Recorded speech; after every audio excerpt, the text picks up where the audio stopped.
First is first, నాకు cooking రాదు అని చెప్పి ఇలా నేను చేయట్లేదు. ఈ వీడియోస్ నాకు మస్తు వస్తాయి, కానీ అందరిలాగా నాకే వచ్చు అన్నట్టు నాకు చేయడం ఇష్టం లేదు. సో నేను ఈ థీమ్ని ఫాలో అవుతున్నా. సో నేను విస్మయ్ ఫుడ్ వాళ్ళది 5 years ago చికెన్ కర్రీ అయితే ఒకసారి సెర్చ్ చేశాను. వామ్మో ఎన్ని వీడియోస్ ఉన్నాయో వెనకాలకి.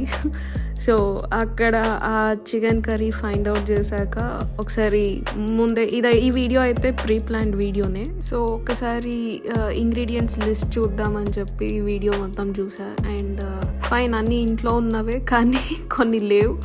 సో దాన్ని నేను ఎలా మోడిఫై చేసి చూపించాను అన్నది ఈ వీడియో మొత్తం. ఇంకా చూడండి. సో నేను ఫస్ట్ ఆ పేస్ట్ కోసం ముందే ఇంగ్రీడియంట్స్ అన్నీ తీసి పెట్టేసుకున్నా. దాంట్లో వచ్చేసి ఎర్రగడ్డలు, పచ్చిమిరపకాయలు. ఇక్కడ నేను కొంచెం మోడిఫై చేశాను. అక్కడేమో వీడియోలో అతను క్యాషూ నట్స్ ఇంకా కొన్ని సీడ్స్ అయితే వేశారు, అవి ఇంట్లో లేవు. అందుకే నేను హాట్ వాటర్లో గంటసేపు నానబెట్టిన బాదం పప్పు అయితే పొట్టు తీసేసి ఇక్కడ వేస్తున్నాను పేస్ట్ కోసం. అలాగే గసగసాలు కూడా ఇంట్లో ఉంటే ఇంకా అవి కూడా వేసేసాను. And it is set. ఇక ఇక్కడ ఫైన్గా పేస్ట్ చేసేసాను. సో నేనైతే కుండలోనే చేయాలనుకున్నా. ఇక జస్ట్ ఫాలోయింగ్ ద వీడియో. అక్కడేమో వీడియోలో ఆయిల్ వేడెక్కగానే ఆ పేస్ట్ అయితే అతను వేసేస్తారు. నాకైతే ఈ డ్రై ఇంగ్రీడియంట్స్ ఇవైతే లేకపోతే నేను ఆ ఫ్లేవర్ లేకుండా కర్రీని ఇమాజిన్ కూడా చేసుకోలేను. సో ఇవి నా ఫేవరెట్, ఇవి మస్ట్ అండ్ షుడ్ ఉండాలి. మెయిన్గా నాన్ వెజ్ ఏ కర్రీ చేసినా కూడా నాకు అవన్నీ ఉండాలి. సో అవి కొంచెం ఫ్రై అయ్యాక ఇంకా మన పేస్ట్ వేసేద్దాం. ఇందాక చేసి పెట్టుకున్నది అది పచ్చివాసన పోయే వరకు మనం అయితే ఫ్రై చేయాలి. ఇది ఫ్రై అయిన తర్వాత మనం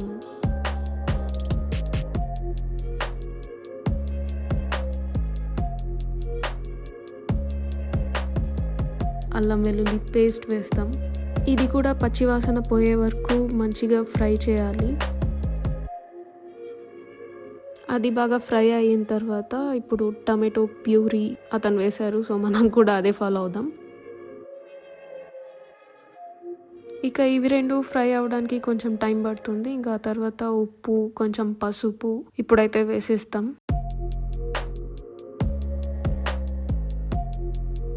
సో ఇది వేగిపోయాక ఇక మనం చికెన్ వేసేస్తున్నాం, మెయిన్ ఇంగ్రీడియంట్. ఇక ఆ పేస్ట్ మొత్తం ముక్కలకి అంతా బాగా పట్టేలాగా మనం కలుపుకోవాలి ఒకసారి మంచిగా.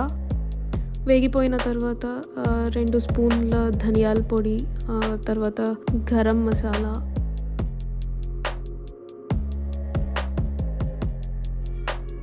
తర్వాత కారం పొడి, ఈ 3 వేసి బాగా కలపాలి.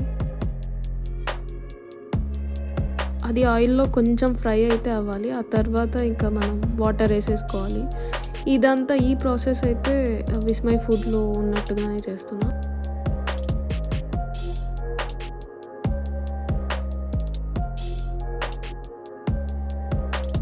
బాగా ఉడికిన తర్వాత కర్రీ మీద ఆయిల్ ఫ్లోట్ అయ్యే వరకు, అది చూసారా అక్కడ ఎంత మంచిగా ఆయిల్ ఫ్లోట్ అవుతుందో.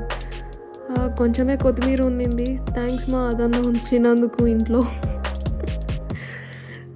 ఇక మన కర్రీ అయితే అయిపోయింది. నేనైతే కొద్దిసేపు దాన్ని అలానే వదిలేస్తున్నా మూత పెట్టేసి. ఆహా, చూసారా ఎంత బాగుందో, ఆ కలర్ చూసారా. విస్మయ్ ఫుడ్ వాళ్ళు కూడా ఇంత బాగా చేశారో లేదో నాకు తెలీదు. ఆబ్వియస్గా ఆ లెగ్ పీస్ అయితే నాకే అండి, నో డౌట్ అందులో. ఇదైతే అమేజింగ్ ఉంది. నాకు అప్పటికే ఫుల్ ఆకలి అయిపోయింది. ఇక మనం ఉండంగా త్వరగా ప్లేట్లోకి పెట్టుకొనేసి వచ్చేసి కూర్చున్నా. ఇక వీడు మా పిల్లిగాడు, వీడు ఏం తినలేదు అనుకోవద్దండి బాబు. వీడు మంచిగా తిని మరీ నా దగ్గరకు వస్తాడు మ్యావ్ అనుకుంటూ. నా ప్లేట్లో ఉన్నది కూడా కావాలంటాడు వాడు. సో ఇదండి మన ఫైనల్ అవుట్పుట్. ఇదే కాదు, ఇంకా మన దగ్గర చాలా ఇలాంటి ఇన్స్టెంట్ ఐడియాస్ అయితే ఉన్నాయి. మీరైతే ఇలానే యాజ్ ఇట్ ఈస్ ఫాలో అవుతారా, లేకపోతే మీరు కూడా ఇలా మోడిఫై చేస్తారా ఏమనేది కామెంట్ చేయండి.